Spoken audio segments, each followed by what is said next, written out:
മോദിജി, തീർച്ചയായും താങ്കളുടെ നേതൃത്വത്തിൽ രാജ്യം വളരെ വേഗത്തിൽ മുന്നോട്ട് പോയിക്കൊണ്ടിരിക്കുകയാണെന്നതിൽ യാതൊരു സംശയവും എനിക്കില്ല. പക്ഷേ എങ്കിലും പ്രതിപക്ഷം താങ്കളെക്കുറിച്ച് വീണ്ടും വീണ്ടും ആരോപണങ്ങൾ ഉന്നയിക്കുന്നുണ്ട്. താങ്കൾ എപ്പോഴും പറയാറുള്ളൊരു കാര്യമാണ് റിഫോം, പെർഫോം, ട്രാൻസ്ഫോം. അതിനെക്കുറിച്ച് കൂടുതൽ വിശദമാക്കി ഒന്ന് പറയാൻ കഴിയുമോ? കാരണം പ്രതിപക്ഷം പറയുന്നത് അത് വെറും മോദിയുടെ മുദ്രാവാക്യം മാത്രമാണ്, പ്രവൃത്തിയിലൊന്നുമില്ല എന്നാണ്. എന്താണ് താങ്കൾ ഈ മുദ്രാവാക്യം കൊണ്ട് ഉദ്ദേശിക്കുന്നതെന്ന് ഒന്ന് വ്യക്തമായി പറഞ്ഞാൽ. തീർച്ചയായും ഞാൻ എന്തെങ്കിലുമൊക്കെ വിളിച്ചു പറയാൻ വേണ്ടി ഈ സ്ഥാനത്തേക്ക് വന്നിരുന്ന ആളല്ല. എന്ത് കാര്യം പറയുന്നതിന് പിന്നിലും കൃത്യമായ ആലോചനയുടെ കൂടിയും പദ്ധതികൾ തയ്യാറാക്കിയുമാണ് ഞാൻ ഓരോ കാര്യവും സംസാരിക്കുന്നത്. അതായത് ഞാൻ ഈ പറയുന്ന റിഫോം എന്ന് പറയുന്ന പ്രക്രിയ ഉണ്ടല്ലോ, ഈ നാട്ടിലെ രാഷ്ട്രീയക്കാർ ചെയ്യേണ്ടതാണ്. അതായത് ഭരണാധികാരികൾ എടുക്കേണ്ട തീരുമാനമാണ് റിഫോം എന്ന് പറയുന്നത്. എല്ലാവരെയും പ്രീതിപ്പെടുത്തിക്കൊണ്ട് ഒരു തീരുമാനം നമുക്ക് എടുക്കാൻ കഴിയില്ല. അതുകൊണ്ട് തന്നെ രാജ്യത്തിൻ്റെ മുന്നോട്ട് പോക്കിനു വേണ്ടി കഠിനമായ തീരുമാനങ്ങൾ എടുക്കാനുള്ള ശേഷി ഉണ്ടായിരിക്കണം. ദീർഘവീക്ഷണത്തോടു കൂടി ഒരു കാര്യം നടപ്പിലാക്കാൻ വേണ്ടി നമ്മളെടുക്കുന്ന വലിയ മാറ്റത്തിനുള്ള തീരുമാനമാണ് റിഫോം എന്ന് പറയുന്നത്. അത് പൂർണ്ണമായും ഈ രാജ്യത്തെ ഭരണാധികാരികളുടെ ഉത്തരവാദിത്തമാണ്.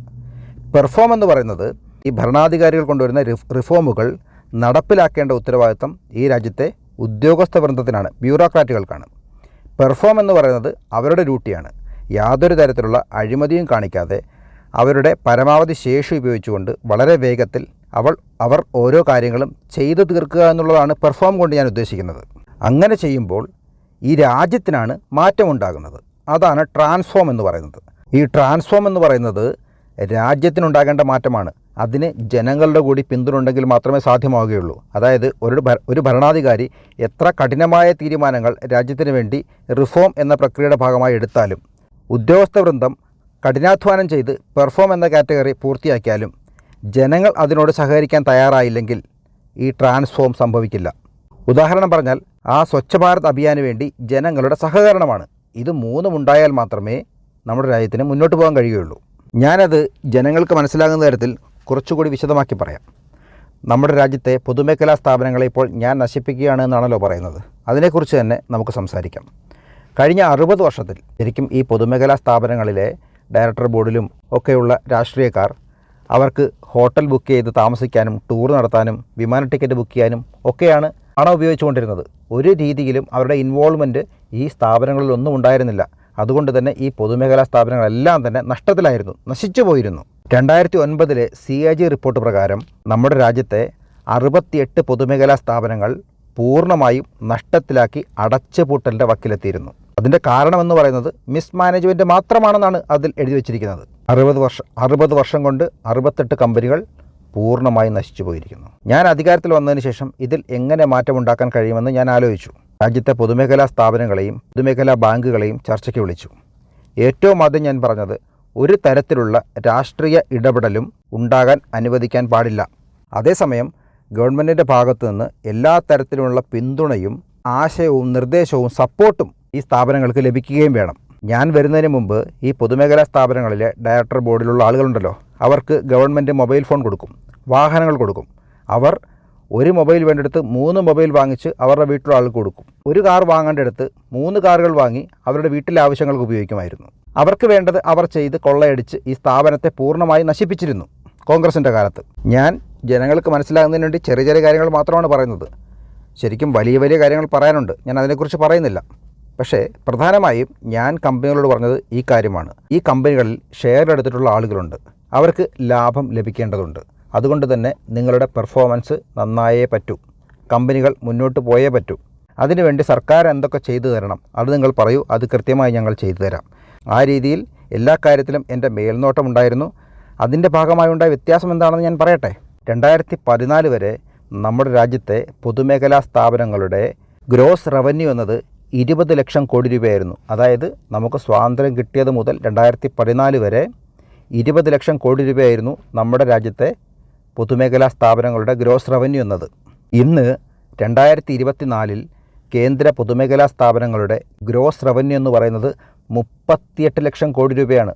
ഇനി നെറ്റ്വർത്ത് നോക്കിയാൽ 2014 വരെ നമ്മുടെ രാജ്യത്തെ പൊതുമേഖലാ സ്ഥാപനങ്ങളുടെ നെറ്റ്വർത്ത് എന്നത് 9 ലക്ഷം കോടി രൂപയായിരുന്നെങ്കിൽ 2024 കണക്ക് നോക്കിയാൽ നമ്മുടെ രാജ്യത്തെ പൊതുമേഖലാ സ്ഥാപനങ്ങളുടെ നെറ്റ്വർത്ത് എന്നത് 18 ലക്ഷം കോടി രൂപയാണ്.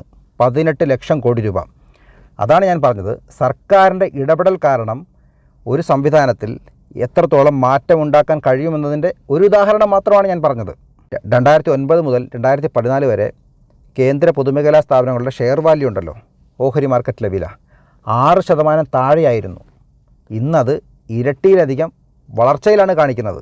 രാജ്യത്തെ പൊതുമേഖലാ ബാങ്കുകളുടെ കാര്യം നോക്കിയാൽ കോൺഗ്രസ് സർക്കാരിൻ്റെ കാലത്ത് അവിടെ നടന്നിരുന്നത് ഫോൺ ബാങ്കിംഗ് ആയിരുന്നു.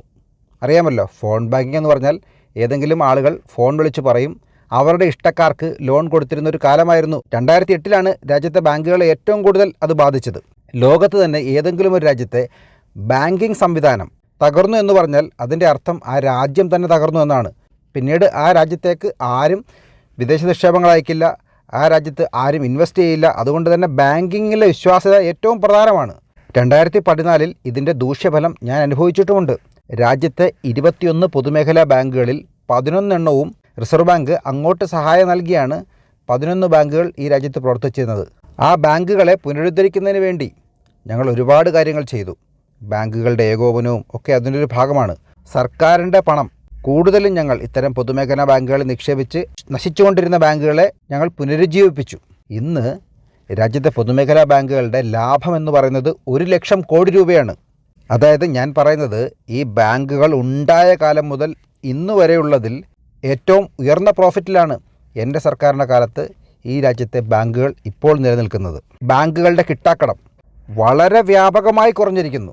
UPA സർക്കാരിൻ്റെ കാലത്ത് ഒരുപാട് ആളുകളാണ് ലോൺ എടുത്ത് തിരിച്ച് ബാങ്കുകൾ അടയ്ക്കാതെ രാജ്യം വിട്ടുപോയത്. എൻ്റെ സർക്കാരിൻ്റെ കാലത്ത് ഒരാളും രാജ്യം വിട്ടു പോയിട്ടില്ലെന്ന് മാത്രമല്ല, രാജ്യം വിട്ടുപോയ ആളുകളുടെ സ്വത്തുക്കൾ ജപ്തി ചെയ്ത് ബാങ്കിന് തിരികെ കൊടുക്കുകയും ചെയ്തു. ഞാൻ പറഞ്ഞു വന്നത് ഈ ബാങ്കിങ് സെക്ടറിൻ്റെ കാര്യവും പൊതുമേഖലാ സ്ഥാപനങ്ങളുടെ കാര്യവും മാത്രം എടുത്താൽ മതി. നമ്മൾ മുമ്പ് സംസാരിച്ച റിഫോം, പെർഫോം, ട്രാൻസ്ഫോം എന്ന് പറയുന്ന എൻ്റെ മുദ്രാവാക്യത്തിൻ്റെ പ്രവർത്തനം എങ്ങനെയാണെന്നതിൻ്റെ ഉദാഹരണമാണത്. തീർച്ചയായും പ്രധാനമന്ത്രിജി, താങ്കൾ പറഞ്ഞ ഈ കണക്കുകൾ രാജ്യത്തിൻ്റെ കണ്ണ് തുറപ്പിക്കുന്ന ഒരു മറുപടിയാണ് താങ്കൾ പറഞ്ഞത്. പ്രധാനമന്ത്രിജി, എൻ്റെ അടുത്ത ചോദ്യം വന്നത്, താങ്കൾ ആദ്യമായി പ്രധാനമന്ത്രിയായി വരുന്ന കാലത്ത് താങ്കൾക്ക് 10-14 വർഷം മുഖ്യമന്ത്രിയായിരുന്ന എക്സ്പീരിയൻസ് ഉണ്ട് എന്നെല്ലാവരും പറയുമ്പോഴും താങ്കൾക്ക് ആഗോളതലത്തിൽ വിദേശ ഡിപ്ലോമസിയിൽ അനുഭവപരിചയമില്ല, അതുകൊണ്ട് തന്നെ താങ്കൾ ആ രംഗത്ത് പരാജയപ്പെടുമെന്നാണ് പറഞ്ഞത്. പക്ഷേ താങ്കൾ ഇന്ന് ഒരു ആഗോള നേതാവായി മാറിയിരിക്കുന്നു. തീർച്ചയായും ഇന്ന് ഭാരതത്തിൻ്റെ വാക്കുകൾക്കും നരേന്ദ്രമോദിയുടെ വാക്കുകൾക്കും ലോകം വില കൽപ്പിക്കുന്നുമുണ്ട്. പക്ഷേ എനിക്ക് ചോദിക്കാനുള്ളത്, ഭാരതം വളർന്നുകൊണ്ടേയിരിക്കുകയാണ്. 2028 നമ്മൾ ലോകത്തിലെ ഏറ്റവും വലിയ 3ാമത്തെ സാമ്പത്തിക ശക്തി ആകുമ്പോൾ സ്വാഭാവികമായും നമുക്ക് ശത്രുക്കൾ കൂടുകയല്ലേ ഉണ്ടാവുക. അമേരിക്കയും ചൈനയും റഷ്യയും ഫ്രാൻസും ഇംഗ്ലണ്ടും ഒക്കെ എങ്ങനെയാണോ പെരുമാറുന്നത്, അതുപോലെ തന്നെ ഇനിയും മുന്നോട്ടും നമ്മളോട് പെരുമാറുമെന്ന് തോന്നുന്നുണ്ടോ? അവർ നമ്മളെ ഒരു മത്സരബുദ്ധിയോടുകൂടി കണ്ടു കഴിഞ്ഞാൽ ഈ ബന്ധങ്ങളിൽ ഇനി എന്തെങ്കിലും തരത്തിലുള്ള ഉലച്ചിലുകൾ ഉണ്ടാകുമോ? ഇനി വരാൻ പോകുന്ന കാലത്ത് ഉറപ്പായും ശീതസമരങ്ങൾ കൂടാൻ പോവുകയാണ്.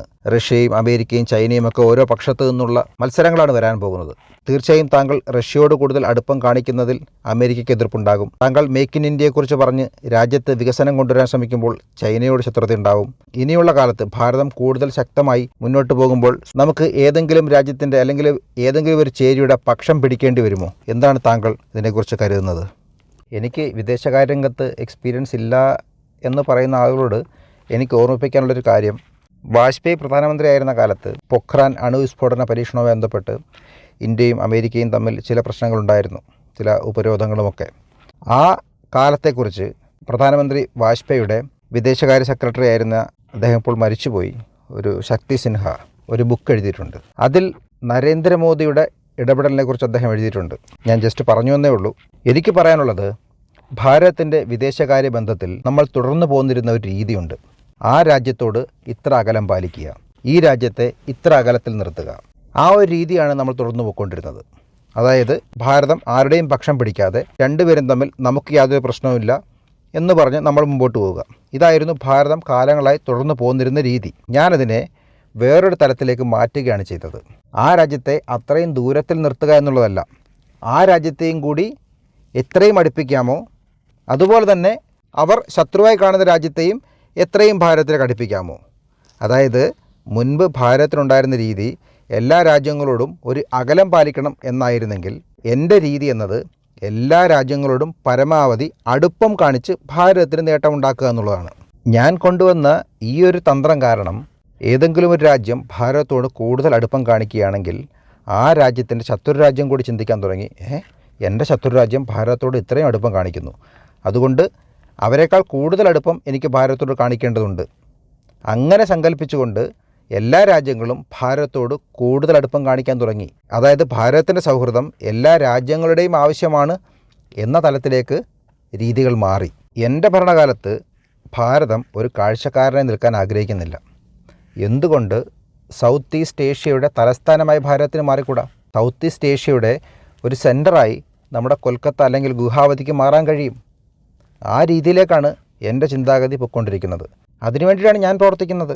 രണ്ടാമത്തെ കാര്യം, ഭാരതം എത്രത്തോളം ശക്തമാകുന്നോ അതുകൊണ്ട് ലോകത്തിന് യാതൊരു ദോഷവുമില്ല എന്ന് എല്ലാ രാജ്യങ്ങളും മനസ്സിലാക്കുന്നുണ്ട്. എത്രത്തോളം ഭാരതം ശക്തരായിരിക്കുന്നോ അത്രത്തോളം ലോകത്ത് സമാധാനം വരികയുള്ളൂ. കാരണം ഭാരതത്തിന് എല്ലാ രാജ്യങ്ങളുമായി നല്ല ബന്ധമുണ്ടായതുകൊണ്ട് തന്നെ ആരൊക്കെ തമ്മിൽ പ്രശ്നമുണ്ടായാലും അവിടെ ഇടപെട്ട് സംസാരിക്കാനുള്ളൊരു സ്വാതന്ത്ര്യം ഭാരതത്തിനുണ്ട്. അതുകൊണ്ട് തന്നെ ഭാരതം കൂടുതൽ ശക്തമാകുന്നതുകൊണ്ട് ലോകത്തിന് നല്ലത് മാത്രമേ ഉള്ളൂ എന്നാണ് ഞാൻ ചിന്തിക്കുന്നത്. ഭാരതത്തിൽ നടക്കുന്ന ഓരോ വികസനവും ലോകത്തിൻ്റെ കൂടി വളർച്ചയാണ്. ഇപ്പോൾ ഞാൻ അധികാരത്തിൽ വരുമ്പോൾ രാജ്യത്ത് 34% ആളുകൾക്ക് മാത്രം ടോയ്ലറ്റ് ഉണ്ടായിരുന്നുള്ളൂ. ഇന്ന് 100% ആളുകൾക്കും ഈ രാജ്യത്ത് ടോയ്ലറ്റ് ഉണ്ട്. 12 കോടി ആളുകൾക്ക് നമ്മൾ ടോയ്ലറ്റ് നിർമ്മിച്ച് നൽകുമ്പോൾ ലോകത്തിലാകെ 12 കോടി ആളുകൾക്ക് കൂടി ടോയ്ലറ്റ് ലഭിക്കുകയാണ്. സ്വാഭാവികമായിട്ടും ആഗോളതലത്തിൽ കണക്കെടുക്കുമ്പോൾ ലോകത്തിലാണ് മാറ്റം ഉണ്ടായിരിക്കുന്നത്. അതുപോലെ തന്നെ ഭാരതം സോളാർ അലയൻസിനെ കുറിച്ച് പറയുമ്പോൾ സോളാർ എനർജി കൂടുതൽ ഉണ്ടാക്കാൻ ശ്രമിക്കുമ്പോൾ അത് ലോകത്തിൻ്റെ കൂടി നേട്ടമായി മാറുകയാണ്. ഭാരതം കൂടുതൽ പരിസ്ഥിതി സൗഹൃദമായി ഇലക്ട്രിക് വാഹനങ്ങൾക്ക് കൂടുതൽ ഇമ്പോർട്ടൻസ് നൽകുമ്പോൾ അത് ആഗോളതലത്തിലാണ് വായു മലിനീകരണം ഇല്ലാതാക്കുന്നത്. അതുപോലെ തന്നെ ഭാരതം കൂടുതൽ വനങ്ങൾ വെച്ചുപിടിപ്പിക്കാൻ ശ്രമിക്കുമ്പോൾ അത് ലോകത്തിന് തന്നെയാണ് നേട്ടമാകുന്നത്. അതുകൊണ്ട് തന്നെ ഭാരതം വളരുന്നത് കൊണ്ട് ലോകത്തിന് ഒരു തരത്തിലുള്ള നഷ്ടവുമില്ല. ഭാരതം എത്രത്തോളം ശക്തമാകുന്നോ അത്രത്തോളം ലോകത്തിന് നല്ലത് തന്നെയാണ്. ഇന്ന് ഭാരതത്തിൽ അവസരങ്ങളുടെ കലവറയാണെന്ന് പറയുന്നത് മറ്റ് രാജ്യങ്ങൾ കൂടിയാണ്. എല്ലാ രാജ്യങ്ങളും അവരുടെ യുവാക്കളോട് പറയുന്നത് ഭാരതത്തിൽ ഇൻവെസ്റ്റ് ചെയ്യൂ എന്നാണ്, ഭാരതത്തിൽ പുതിയ കമ്പനികൾ തുടങ്ങുമെന്നാണ്. കാരണം ഭാരതം അവസരങ്ങളുടെ കലവറയാണെന്ന് അന്യരാജ്യങ്ങൾ കൂടി മനസ്സിലാക്കിയിരിക്കുന്നു. ഇപ്പോൾ G20 തന്നെ ആഫ്രിക്കൻ യൂണിയനെ G20 ഭാഗമാക്കാനുള്ള തീരുമാനത്തിന് ഇനിഷ്യേറ്റീവ് എടുത്തത് ഭാരതമാണ്. മറ്റു രാജ്യങ്ങളെ നമ്മൾ അങ്ങോട്ട് സഹായിച്ച് അവരുടെ വിശ്വാസം നേടിയെടുത്ത് അവരെ കൂടെ നിർത്തുക എന്നുള്ള സമീപനമാണ് ഈ കാലത്ത് തുടർന്നു പോരുന്നത്. അതുകൊണ്ട് തന്നെ അതിനെക്കുറിച്ച് കൂടുതൽ ചിന്തിക്കേണ്ട കാര്യമുണ്ടെന്ന് തോന്നുന്നില്ല. യാതൊരു പരിചയവും ഇല്ലാതിരുന്നുവെന്ന് പലരും പറഞ്ഞിരുന്ന പ്രധാനമന്ത്രി നരേന്ദ്രമോദിജി ഇന്ന് ആഗോളതലത്തിൽ ഒരു ഗ്ലോബൽ ലീഡറായി മാറിക്കഴിഞ്ഞിട്ടുണ്ട്. താങ്കൾക്ക് ആ രീതിയിലുള്ളൊരു അക്സെപ്റ്റൻസ് എല്ലായിടത്തും ലഭിക്കുന്നുമുണ്ട്. ഇന്ന് റഷ്യയോടും അല്ലെങ്കിൽ ഉക്രൈനോടും അമേരിക്കയോടും ചൈനയോടും ഒക്കെ സംസാരിക്കാൻ കഴിയുന്ന തലത്തിലേക്ക് നരേന്ദ്രമോദി എന്ന പ്രധാനമന്ത്രി മാറിയിട്ടുമുണ്ട്. ഒരു മീഡിയേറ്റർ എന്ന നിലയിലല്ല, അങ്ങനെ പറയുന്നത് തെറ്റാണെന്ന് തോന്നുന്നു. ഈ ഗ്ലോബൽ ടെൻഷൻ കുറയ്ക്കാൻ കഴിയുന്ന ഒരു ആഗോള ശക്തിയായി നരേന്ദ്രമോദി എന്ന ഭാരതത്തിൻ്റെ പ്രധാനമന്ത്രി മാറിയിട്ടുണ്ട്. അതിനെക്കുറിച്ച് താങ്കൾ പറഞ്ഞാൽ നോക്കൂ, റഷ്യയും ഉക്രൈനും തമ്മിൽ യുദ്ധമുണ്ടായപ്പോൾ നമ്മൾ പരസ്യമായി റഷ്യയ്ക്കൊപ്പം തന്നെ നിലപാടെടുക്കുകയും അതേസമയം തന്നെ ഉക്രൈനൊപ്പം നിൽക്കുകയും ചെയ്തു. അതിന് ഭാരതത്തിന് കഴിയുന്നുണ്ട്. അതുമാത്രമല്ല, ലോകത്തെ എല്ലാ രാജ്യങ്ങളും റഷ്യക്കെതിരെ നിലപാടെടുത്തപ്പോൾ അവിടെ നിന്ന് എണ്ണ വാങ്ങരുതെന്ന് യൂറോപ്യൻ യൂണിയനും അമേരിക്കയും പറഞ്ഞിട്ടും നമ്മൾ കേട്ടില്ല. നമ്മൾ റഷ്യയിൽ നിന്ന് എണ്ണ വാങ്ങുകയും ചെയ്തു. അതേസമയം നമ്മൾ ഉക്രൈനോടുള്ള നിലപാട് സമാധാനത്തിൻ്റെ ഭാഷയിൽ തുടരുകയും ചെയ്തു. അതുമാത്രമല്ല, പുടിൻ്റെ മുഖത്ത് നോക്കി this is not the time for war എന്ന് പറഞ്ഞ ഏക പ്രധാനമന്ത്രി ഭാരതത്തിൻ്റെതാണ്. അതുമാത്രമല്ല, ഇപ്പോൾ ഇസ്രയേലും പാലസ്തീനും തമ്മിൽ നടക്കുന്ന പ്രശ്നമുണ്ടല്ലോ, തീർച്ചയായും അത് പരിഹരിക്കപ്പെടേണ്ടത് തന്നെയാണെന്നാണ്. അതിന് എന്നാലാവുന്നത് ചെയ്യണമെന്നുമുണ്ട്. അവർ തമ്മിൽ ഈ പ്രശ്നമുണ്ടായ സമയത്ത് ഞാൻ ഇസ്രയേലിന് പ്രത്യേകമായ ഒരു അഭ്യർത്ഥന കൊടുത്തു. അതെന്ന് പറയുന്നത്, ഒരിക്കലും ഈ റംസാൻ വ്രതസമയത്ത് ആ മാസം നിങ്ങൾ ഒരിക്കലും ഒരു രീതിയിലും പാലസ്തീനെ ആക്രമിക്കരുതെന്നാണ്. കാരണം ഇന്ന് ഇസ്രയേലിന് ആഗോളതലത്തിൽ ഒരു അനുകൂലമായ വികാരമുണ്ട്. ഇസ്രയേലിലേക്ക് ആക്രമണം വന്നതിന് ശേഷമാണ് ഇസ്രയേലിനെ തിരിച്ച് പ്രതിരോധിക്കേണ്ടി വന്നത്. ആഗോളതലത്തിൽ അങ്ങനെ ഒരു അക്സെപ്റ്റൻസ് ഇസ്രയേലിനുള്ള ഈ സമയത്ത് റംസാൻ വ്രതമാസത്തിൽ ഒരു തരത്തിലും പാലസ്തീനെ ആക്രമിക്കാതിരിക്കണം എന്നുള്ളൊരു അഭ്യർത്ഥന ഞാൻ അവർക്ക് നൽകിയിരുന്നു. അത് സ്വീകരിക്കണമോ വേണ്ടയോ എന്നുള്ളത് അവരുടെ തീരുമാനമാണ്. ജസ്റ്റ് ഭാരതത്തിന് ഈ രീതിയിലുള്ള താല്പര്യമുണ്ട് എന്നവരെ അറിയിച്ചിരുന്നു. അതുമാത്രമല്ല, റംസാൻ വ്രതമാസത്തിൽ പാലസ്തീനിൽ ഗാസയിൽ ഞങ്ങൾക്ക് ഭാരതത്തിന് സഹായങ്ങൾ നൽകണമെന്നുമുണ്ട്. ഞങ്ങൾക്കൊരു തരത്തിലുള്ള തടസ്സങ്ങളും ഉണ്ടാകാൻ പാടില്ല എന്ന് ഞങ്ങൾ ഇസ്രായേലിനോട് പറഞ്ഞിരുന്നു. ഇസ്രായേൽ അതനുസരിച്ചു. അതുകൊണ്ട് തന്നെ ഭാരതത്തിന് ഇന്ന് ആ തരത്തിൽ എല്ലാ രാജ്യങ്ങളോടും സംസാരിക്കാൻ കഴിയുന്നുണ്ട്. പാകിസ്ഥാനുമായി ഒരു രീതിയിലും നമ്മൾ താരതമ്യം ചെയ്യേണ്ട ഒരു കാര്യവുമില്ല. പാകിസ്ഥാനെക്കുറിച്ച് നമ്മൾ ചർച്ച ചെയ്യേണ്ട കാര്യം പോലുമില്ല. പാകിസ്ഥാൻ ഇന്ന് നമുക്കൊരു ഭീഷണിയേ അല്ല. വെറുതെ പാകിസ്ഥാനെക്കുറിച്ച് ഓർത്ത് ചിന്തിച്ച് അവർക്ക് വേണ്ടി കളയാൻ സത്യം പറഞ്ഞാൽ എനിക്ക് സമയമില്ല. അവരെക്കുറിച്ച് ഓർത്ത് എന്തിനാണ് ഞാൻ എൻ്റെ ബുദ്ധി വെറുതെ കളയുന്നതെന്നാണ് ഞാൻ ചിന്തിക്കുന്നത്. എനിക്ക് എത്രയോ കാര്യങ്ങൾ ചെയ്യാനുണ്ട്. എനിക്ക് എൻ്റെ രാജ്യത്തെ വളരെയേറെ മുന്നിലേക്ക് കൊണ്ടുപോകേണ്ടതുണ്ട്. എൻ്റെ മുന്നിൽ ഒരുപാട് പദ്ധതികളുണ്ട്. 2014 നിന്നും വളരെ വളരെ ഉയരത്തിലേക്ക് പോയി കഴിഞ്ഞിരിക്കുന്നു. അതിനെക്കുറിച്ച് ചിന്തിക്കേണ്ട കാര്യം പോലുമില്ല. പാകിസ്ഥാൻ ഇന്ന് നമ്മുടെ ഒരു എതിരാളിയേ അല്ല. ഇന്ത്യയും പാകിസ്ഥാനും തമ്മിൽ താരതമ്യം ചെയ്തൊരു കാലമേ കഴിഞ്ഞുപോയി. പാകിസ്ഥാനെക്കുറിച്ച് പറഞ്ഞ് വെറുതെ നമ്മുടെ സമയം കളയേണ്ട കാര്യമില്ലെന്നാണ് ഞാൻ വിശ്വസിക്കുന്നത്.